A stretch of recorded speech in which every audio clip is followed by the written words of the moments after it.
ते ओढून दाखवा बरं मला. काय काय वाटाणे ते टाकले तर मग करवंदे आहेत ते. करवंदे हा. बेबी आणि यांचा तिचा हौसा हौसा आणि सोनी. सोनी आणि ते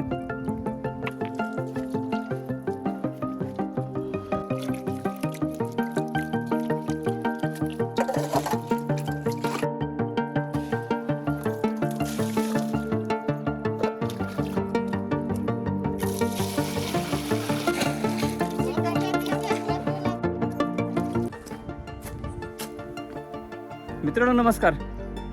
Ram Munde wild life world and TT या माझ्या यूट्यूब चॅनलमध्ये आपणा सर्वांचं स्वागत आहे. घमेल आहे, बादली आहे. या बादलीमध्ये चिंबोर आहेत आणि डोक आहेत. या घमेल्यामध्ये मळ्याचे मासे आहेत. 4 ते 5 तास झालं ही टीम पूर्ण ही मासे पकडण्यासाठी या नदीच्या पात्रामध्ये, आणि त्यांच्यासोबत मी सुद्धा आहे. मी फक्त व्हिडिओ तयार करण्यासाठी आणि ते कशा पद्धतीने हे सर्व पकडतायत हे शूट करण्यासाठी थांबलो होतो. संपूर्ण व्हिडिओ तुम्ही आता पहा. आज सुट्टीचा दिवस. सुट्टीच्या दिवशी कुठे ना कुठेतरी जंगल भटकंती नेहमीच असते. पाणी प्यायचं का? बॅगेमध्ये कॅमेरा टाकला, पाण्याच्या बॉटल, जेवण सगळं घेऊन सकाळी बाहेर पडलो होतो. फिरत 11-11:30 वाजता परतीच्या प्रवासाला लागलो होतो. परतीच्या प्रवासाला लागल्यानंतर नदीच्या पात्रामधून चाललो होतो. अचानक काही मंडळी नदीच्या पात्रामध्ये काहीतरी करत असलेली मला दिसले. जवळ जाऊन पाहिलं तर ते नदीच्या पात्रामध्ये आता या दिवसामध्ये घळई आहे, तर त्या घळईमध्ये पाणी साठलेलं असते या दिवसात, आणि त्या साठलेल्या पाण्यामध्ये मासे पकडण्यासाठी आलेले होते. विड्यापासून 3 किलोमीटरला एक कातुडी आहे. कातुडी म्हणजे कातकरवाडी. त्या कातकरवाडीवरची ही सगळी मंडळी होती. 3 स्त्रिया होत्या आणि 2 पुरुष होते, आणि सगळी फॅमिली मासे पकडण्यासाठी नदीवरती आले होते. त्यांना विचारलं मी तुमचा व्हिडिओ शूट करू का? त्यांनी परमिशन दिली, परवानगी दिली, आणि मग गप्पा मारत त्यांची व्हिडिओ शूट करायला सुरुवात केली. असं म्हणतात की दुनिया में रहना है तो काम कर प्यारे, हात जोड सबको सलाम कर प्यारे. कोणतीही गोष्ट मेहनत केल्याशिवाय मिळत नाही, कष्टाशिवाय फळ नाही. कमरेपेक्षा जास्त खोलगट भाग होता हा, आणि यातलं पाणी काढायचं म्हणलं तर अगदी 5 ते 6 तास लागणार होते. परंतु त्यांना असं वाटलं की आता सर थांबलेले आहेत, ते व्हिडिओ शूट करतायत, म्हणून त्यांनी काय केलं, न थांबता ते पाणी उपसण्यासाठी सुरुवात केली. पाणी हळूहळू घमेल्याच्या आणि बादलीच्या साहाय्याने त्यांचं उपसणं चालू होतं. मग मी पलीकडच्या बाजूला बघितलं तर त्या चुलीवरती काहीतरी एखादं छोटंसं पातेलं, इकडे टोप म्हणतात त्याला, टोप मांडलेला होता. त्या टोपामध्ये काय आहे ते उत्सुकता मला लागली होती. मी तिथं जाऊन बघितलं, त्यांना विचारलं काय याच्यामध्ये. त्यांनी सांगितलं की त्या वरच्या बाजूला जे गळे आहेत त्यातले आम्ही मासे पकडलेत आणि त्या माशाचं कालवण केलंय. मी ते झाकण उघडून पाहिलं तर त्याच्यामध्ये मला वाटाण्यासारख्या बिया दिसल्या. मी त्यांना विचारलं काय वाटाणे वगैरे टाकलेत का काय? ते म्हणले सर वाटाणे नाही आहेत ते. म्हटलं काय मग ते हिरवं एकदम वाटाण्यासारखं दिसतं ते. त्यांनी सांगितलं की आताही करवंद आलेत ना, ते आम्ही कच्चे करवंद काढून याच्यामध्ये टाकलेत, आणि दुसरं काही नाही टाकलेलं याच्यामध्ये, फक्त मासे, करवंद आणि वरनं मीठ आणि चटणी टाकली, तेल सुद्धा नाही त्याला. आणि मग त्यांनी तिथं ते चुलीवरती ते मांडलेलं होतं, आणि अलीकडे पाणी उपसणं चालू होतं. एक 5 जणांची बॉन्डिंग खूप छान होती. ते काका जरा थोडेसे आळशी दिसले मला, कारण हे चौघही चांगले काम करत होते. काकांचं जरा थोडंसं लक्ष कमी होतं, परंतु वय झालेलं आहे, ते तरी काय करणार.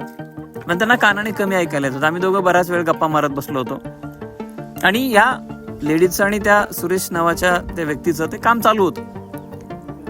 विशेष यांचं मी कौतुक असं करतो की जवळपास 4 ते 5 तास यांचं काम चालू होतं, आणि या 4 ते 5 तासामध्ये या 4-5 जणांमध्ये एवढी बॉन्डिंग होती ना की एकमेकावरती रागावणं, धुसफूस करणं, राग व्यक्त करणं, किंवा कोणी कंटाळा करणं हे अजिबात यांच्यामध्ये नव्हतं. आणि दिलखुलास म्हणजे समोरचा व्यक्ती व्हिडिओ काढतोय, मग आपण कसं वागलं पाहिजे, कसं राहिलं पाहिजे, किंवा काहीतरी वेगळी काहीतरी तुम्हाला पोस्ट दिली, अजिबात त्यांचं नॉर्मल अगदी व्यवस्थित सगळं होतं. आणि हे सगळे गप्पा मारत मारत एवढं त्यांचं काम छान करत होते, त्यांच्या चेहऱ्यावरती एकदम हास्य होतं. म्हणजे त्या लेडीज सुद्धा वयाने जास्त वाढलेल्या आहेत किंवा त्यांचं वय झालेलं आहे, तरी देखील ते एवढ्या एकमेकांच्या कॉन्टॅक्टमध्ये होते ना, हसत हसत काम करत होते. इवन त्यांचं एवढं वय झालं असताना सुद्धा ते पाणी घमेलीने उचलून टाकत होते ना, त्यांना थकवा येत नव्हता. आपण जर पाहायला गेलं तर आपल्याला थोडंसं काम केलं घरामध्ये किंवा बाहेर कुठे काम केलं तर थकवा येतो, तर यांच्यामध्ये अगदी मनसोक्त काम करत होते ते. विशेष त्याच्या पुढे आणखी त्यांनी सांगितलं की 8 दिवस झाला आम्ही घाटावरून खाली आलोय, कामाला गेलो होतो तिकडे. मी म्हटलं काय काय कशाला काम, काय कोणतं काम करायला गेलो होतो? त्यांनी सांगितलं यावर्षी आम्ही ऊस तोडायला गेलो होतो. अरे म्हणलं ऊस तोडायला अवघड काम असेल? नाही म्हणजे सर म्हणे ऊस तोडायचं काम सोपं आहे. म्हणलं ते कसं काय? हे कोळसा काढणं, वीटभट्टीवरती विटा तयार करणं, ही खूप त्याला त्रासदायक काम आहेत. वाळू काढणं म्हणजे नद्यामधले वाळू काढणं हे खूप त्रासदायक, तर ऊसाचं काम आम्हाला चांगलं आहे. मग म्हणलं आता वापस का आला? ते म्हणलं पट्टा पडला. म्हणजे तिकडे बीड जिल्ह्यामध्ये कामगार म्हणजे ऊसतोड कामगारांचा जिल्हा आहे बीड किंवा मराठवाडा म्हणा. हा मराठवाड्यामध्ये लोक ऊस तोडायला जातात आणि वापस येताना तोच शब्द वापरतात, पट्टा पडला. आणि मी पुन्हा या आपल्या कातकरी बांधवाच्या तोंडातून ते ऐकलं की पट्टा पडला म्हणे. एवढं छान ते म्हणजे माझ्याशी कनेक्ट झाले की म्हणजे त्यांनी रिस्पॉन्स छान दिला. कोणत्याही हे शूट करू नका, ते शूट करू नका, आम्ही कसं दिसू काय, अजिबात ते विचारत नव्हते. आपल्यासारखे नॉर्मल लोक काय करतात, शूट करायला गेले की नाही नाही हे नका घेऊ, ते नका घेऊ, त्यांचं अजिबात नव्हतं. आणि मग त्यांनी एक ब्रेक घेतला. नंतर ब्रेकमध्ये त्यांनी जंगलातले फाटे गोळा करायला सुरुवात केली, म्हणजे लाकडं गोळा, सुकी लाकडं. मग हे दोन्ही कामासाठी आले होते. एक म्हणजे मासे पकडण्यासाठी, दुसरं म्हणजे जंगलातले लाकडं गोळा करून घरी घेऊन जाण्यासाठी. आणि मग त्यानंतर त्यांनी जंगलातली फाटे गोळा केली, पुन्हा आणखी कामाला लागली. आणि शेवटी अथक परिश्रम करून त्यांनी सगळं पाणी उपसलं. आणि उपसल्यानंतर त्याच्यामध्ये मासे, चिंबोऱ्या, त्यानंतर डोक, म्हणजे ग्रामीण भाषेमध्ये डोक नावाचा मासा असतो. आता यांच्या भाषेमध्ये त्याला मळ्याचे सुद्धा मासे म्हणतात. या सगळे गोष्टी त्यांनी अगदी व्यवस्थित एकत्रित, म्हणजे तिथेही पकडताना घाई नाही, गडबड नाही, पाणी उपसलेलं आहे. आणि एकमेकाची बॉन्डिंग अशी होती की हा ते व्यवस्थित पाणी काढ, हा दगड उचल, हा ते हे कर, ते कर, म्हणजे कुणावरती आरडणं नाही, ओरडणं नाही, किंवा एकमेकाविषयी असं कोणताही राग मनामध्ये असं अजिबात नाही. एवढं छान त्यांचं वाटलं मला हे. आणि त्यांनी हे मासे पकडल्यानंतर एका बकेटमध्ये, गमेल्यामध्ये सगळे पकडल्यानंतर ते सगळे धुवून स्वच्छ करून घेतले.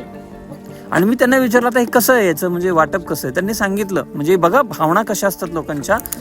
आपण म्हणतो की कोणता तरी हा समाज असा आहे, तो समाज तसा नाही. माणुसकी पाहिजे, समाज कोणताही असू द्या, माणुसकी महत्वाची.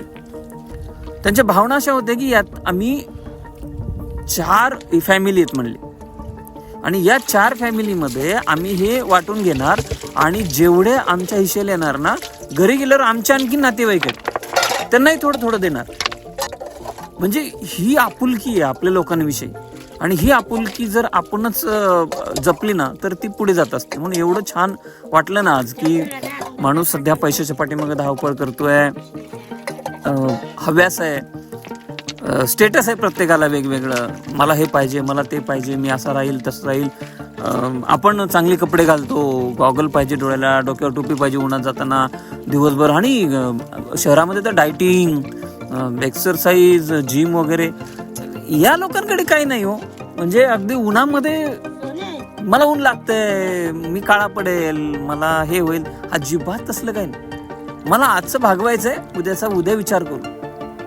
आणि मग त्यांनी मला एवढे सांगितले की आता झालं, पाऊस पडला की आम्ही पुन्हा कामाला निघून जाऊ, कुठे भात लावणे असेल तिथं जाऊ, पुन्हा शिमग्या पाडव्याला दसऱ्याला वरती घाटावरती कुठं ऊस तोडणे असेल किंवा काय दुसरं काय ज्वारी बाजरी काढणं, त्यांच्या भाषेमध्ये त्यांचं बरंच बोलणं चालू होतं. काय काय ते काढणं, ते आम्ही जाणार. म्हणजे हे फक्त 2-3 महिन्यासाठी वापस येतात आणि पुन्हा निघून जातात. मला आता काय करणार, आता फाटी वगैरे गोळा करणार, घराची डागडुजी करणार आणि जवळपास कुठेतरी काम मिळालं ना तर त्या कामाला सुद्धा जाणार. म्हणजे ही आपल्याला शिकवण या गोष्टीतून मिळते. म्हणजे अशा व्हिडिओ प्रोफेशनली शूट करायला आपण जर गेलो तर आपल्याला भेटणार नाही. हे त्यांच्याच कामामध्ये मग्न असणारी मंडळी ज्यावेळेस आपल्या कामात एवढी गुंतलेली असते ना आणि त्यावेळेस ते व्हिडिओ शूट करताना आणि त्यांच्याबरोबर रममाण होताना एवढं गंमत येते, मजा येते ना. आणि मी सुद्धा 4 ते 5 तास त्यांच्याबरोबरच होतो. म्हणजे त्यांनी फरक समजलं नाही. मी त्यांना एवढे बोललो की चला मी पण पाणी टाकू लागतो. नाही नाही नाही सर म्हणे तुम्ही तिथं बसा, तुम्ही अजिबात हात लावू नका. म्हणजे एवढं रिस्पेक्ट ह्या लोकांकडून आपल्याला बघायला मिळतं. तर अशा पद्धतीने मला आज एक वेगळाच व्हिडिओ शूट करता आला. त्यांच्याकडून शिकण्यासारखं मला भरपूर मिळालं आणि हे मला मिळालेलं मी तुमच्यापर्यंत पोहोचण्याचा प्रयत्न केला. ठीक आहे, असेच व्हिडिओ पाहत राहा, एक मित्रांना शेअर करा. भेटूया पुन्हा एखाद्या अशाच व्हिडिओमध्ये. Bye bye.